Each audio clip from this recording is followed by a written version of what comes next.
Okay, in this video, I will be talking and discussing about the SA2 paper, Primary 3 Mathematics. And I'm going to start off with question number 1. Question number 1, the value of the digit 5. So in this case, the digit 5 is here. So this 5 is actually 5, 0, 0, 0. So the answer is 4. Question number 2, 6,000, 2 tens and 11 ones is equals to what? So for the workings, I will do a 6,000. 2 tens will be 20. 11 ones is the same as 11. Okay? So if you remember, we did these workings before. You have your ones, you have your tens, and 11 ones would mean 11 ones here. But because you cannot have 2 digits in a place value, so one of the ones has to be regrouped into the tens place, which is how we ended up with 1 10 and 1 ones. So that gives us 11. So the answer will be 6,021.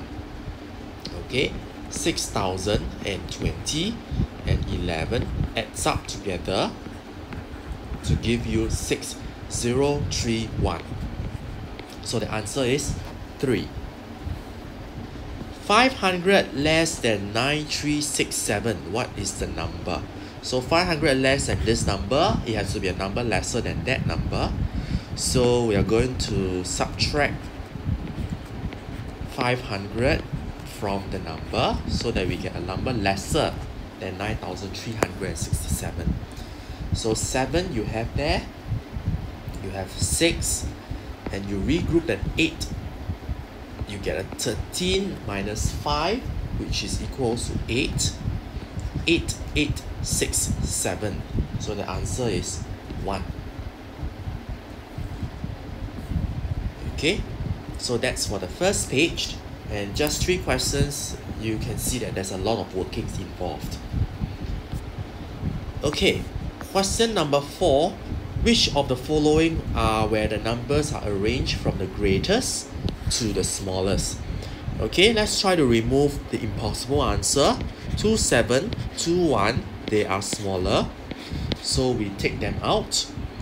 Now the answer is now between 1 and 2, so let's continue looking.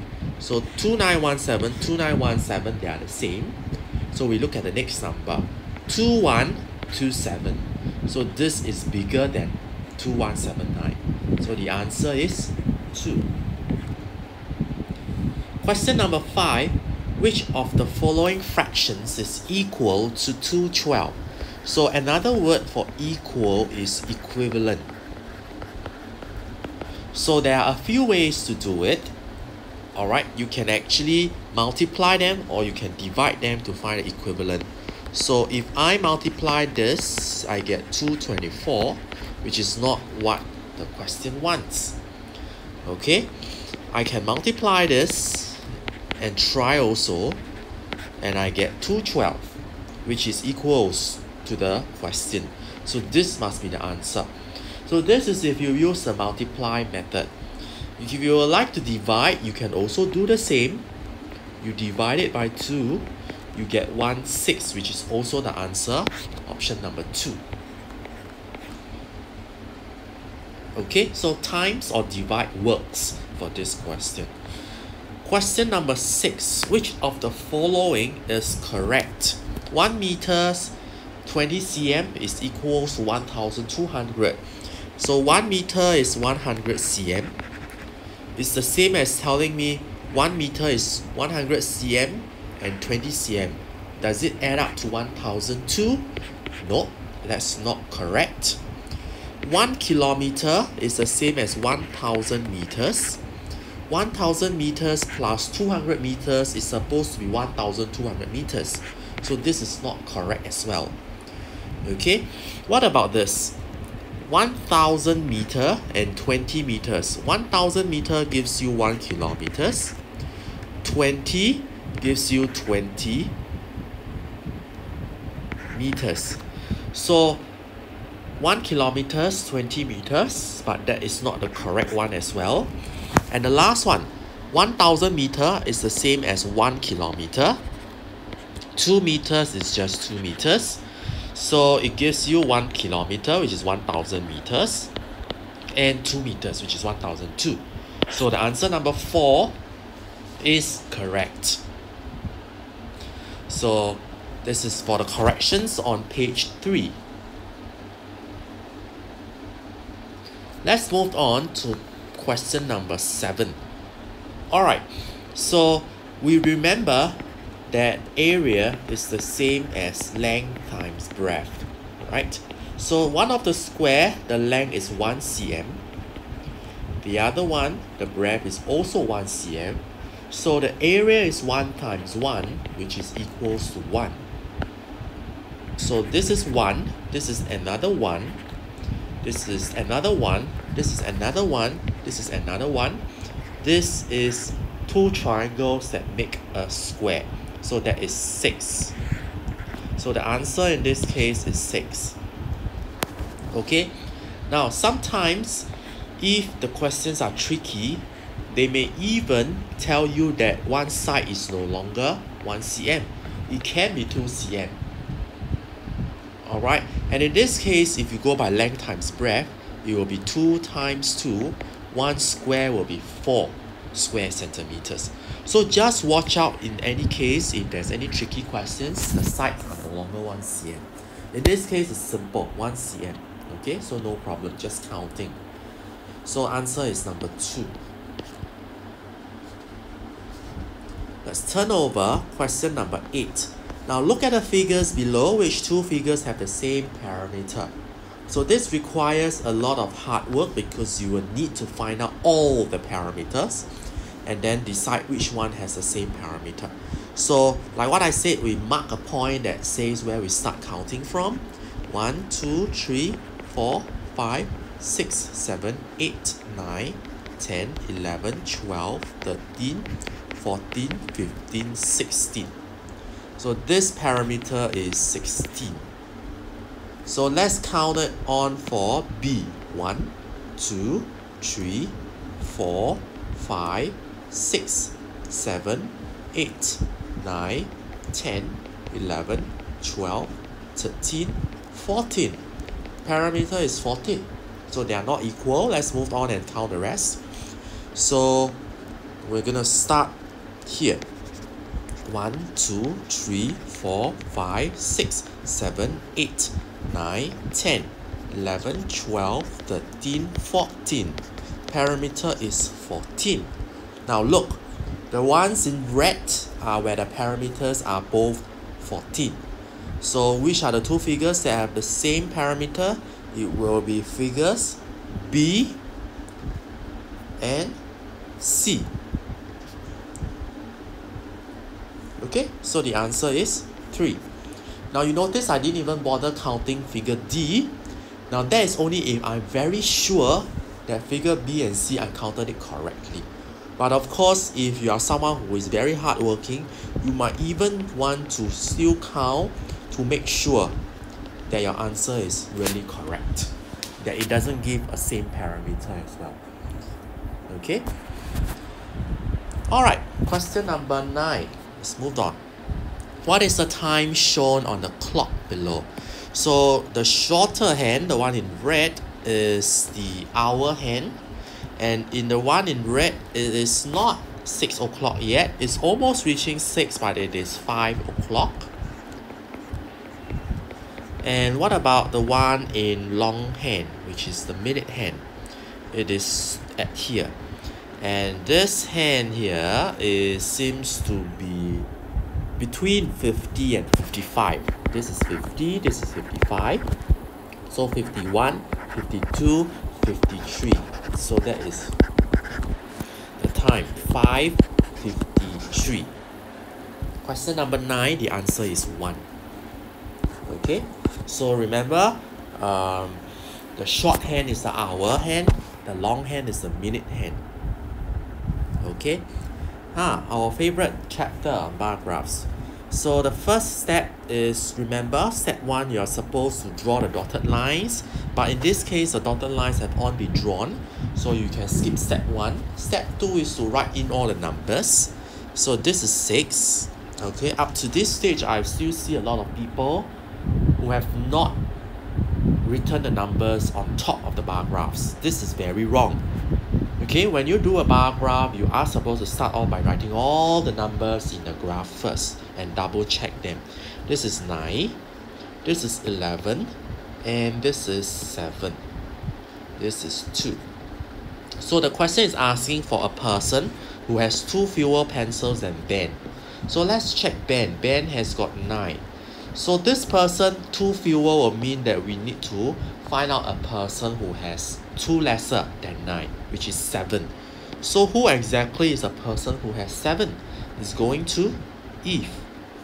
Okay, so the answer is 3. Alright, so look at the number of workings that we have, even though these 2 questions look simple.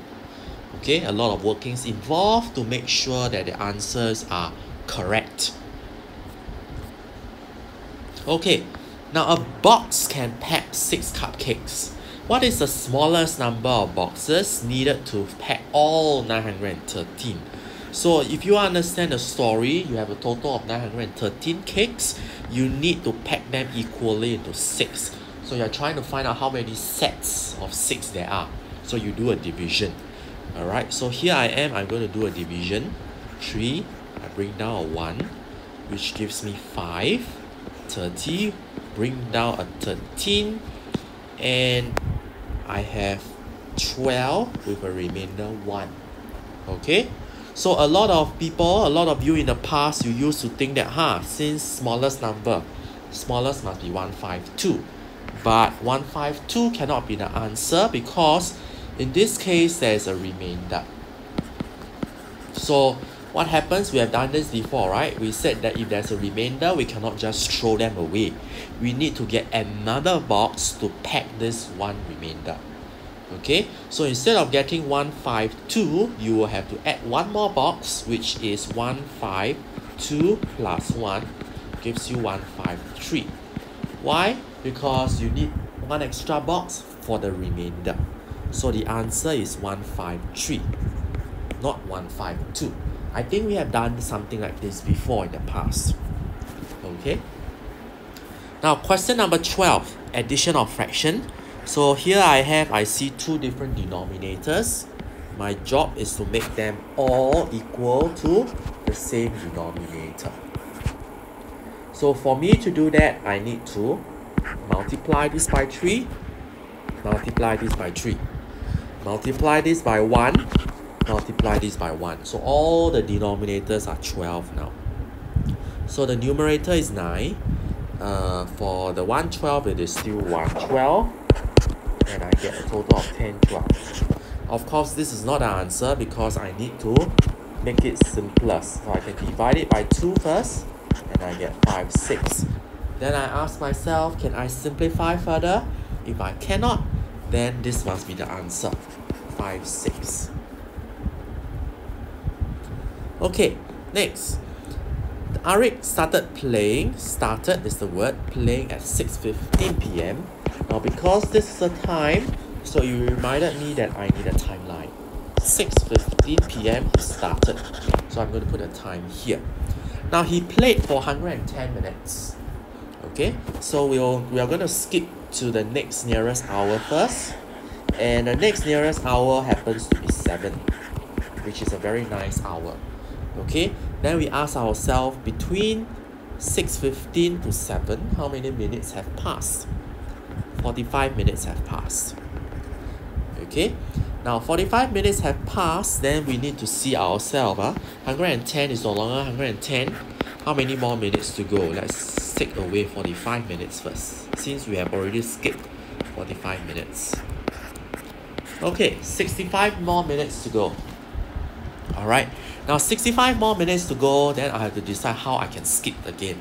Now we know that we can always go to another hour again. Why? Because 1 hour, there's 60 minutes. Okay, so it brings us to the next nice hour again, which is 8 o'clock. Now 65, I have skipped 60, which leaves me with 5 more minutes to go. So this 5 more minutes, let me just skip the last 5 minutes. Oops. Let me skip the last 5 minutes. So I get a total of 65 minutes. I will get 8:05 p.m. which is also the answer 4. Alright. Okay. Question number 14. A t-shirt costs $16 and a dress costs 6 times as much. A dress costs 6 times as much. So it's telling us that this is more expensive. Expensive by 6 boxes. So you have got a t-shirt, and a t-shirt is 1 box. Whereas a dress is 6 times as much. 1, 2, 3, 4, 5, 6 times as much as the t-shirt. So if the t-shirt costs $19, I put a number inside. How much more does the dress cost than the t-shirt? So this is about finding the difference. Okay, so let me find out how much is the dress first. And the dress is $19 for per box, and there are a total of 6 boxes, right? So let's take 19 multiply by 6 first to find out the dress, which is going to give us 114. Okay, so $114, but the t-shirt is only 19. So we find out what is the difference by subtracting it away. We regroup this, and we get $95. So the difference will be $95. That's the answer. Now, some of you who went by the unitary method, very good. If you go by the unitary method, your unitary method should look something like this. 1 unit is $19. Okay, you can find 6 units, which is equals to $19 times 6, 114. Then you get the same thing, 114 minus 19. Or, okay, some of you who are fast enough, you know that the difference is 5 units difference. So once you know that 1 unit is 19, some of you went straight to find 5 units, which is 19 times 5, which will also give you $95. This is a shorter way, okay, because you can see from the model, straight away you know the difference is 5 units. Just go and find 5 units. Alright, our last question. This is about John, who had some marbles. After giving away to each of his 3 friends, okay, so let's try to digest what this meaning first. Now, 125 marbles to each of his 3 friends, meaning to say he has 3 friends, and each friend is going to get 125 marbles each. Okay, so we are going to see 125 exactly. If we give it to 3 friends, how many total marbles was actually given away? So let's find out. So now we know that 375 was given away, and with that he had 4 marbles left. Okay, so if you go by the working backwards method, alright, you start off with having some marbles, which you don't know how many. This is what happens at first, and you decide to give away. When you give away, you have lesser, right? So minus, and you end up with 4 marbles left. So working backwards says, now you want to reverse back to the original, you will have to add in 375. So what is 375 plus 4? That will give you the original number, which is 379. That's the answer. Okay, congratulations to all who have gotten your multiple choice questions correct, because the multiple choice question, this section, is pretty easy. Okay, so we are going to watch the second video, and the second video is on section B of the paper.